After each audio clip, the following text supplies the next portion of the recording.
পৃথিবীর বুকে বাংলাদেশকে মানুষ কিভাবে চেনে? 1. Cricket. 2. The longest sea beach of the world. 3.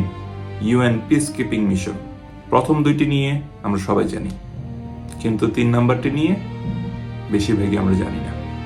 13 December 2025 সুদানের আবেই রিজিয়নে কাডুগলি লজিস্টিক বেইজে 6 জন বাংলাদেশি ইউএন পিস কিপার্স নিহত হন।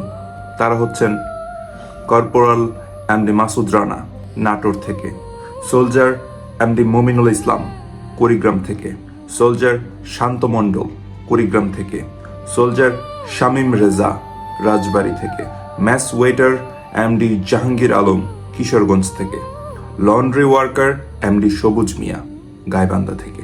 চলুন বিস্তারিত জেনে আসা যাক। United nation peace keeping mission কবে শুরু হয়?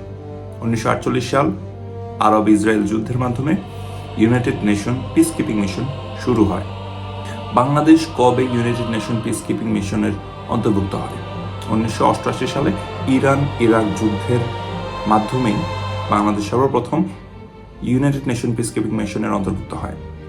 ইউএন পিস কিপিং মিশনের বর্তমানে 12টি মিশন চলমান রয়েছে।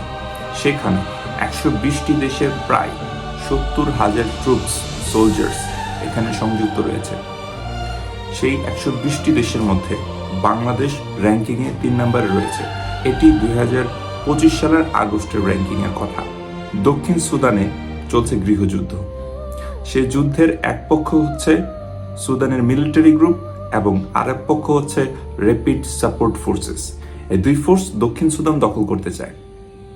এদের মাঝখানেই UN security council UN peacekeeping মিশনের সোলজার্সদের ট্রুপসদের এখানে পাঠায় যেন এখানে শান্তি বজায় থাকে।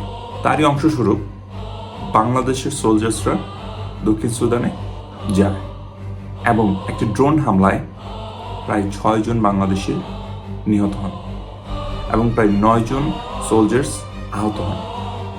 প্রতি বছর বাংলাদেশ থেকে আর্মি, নেভি, এয়ারফোর্স থেকে অনেক সোলজার ইউএন পিস কিপিং মিশনে যায়, নিঃস্বার্থভাবে নিজের জীবন বিলিয়ে দেন।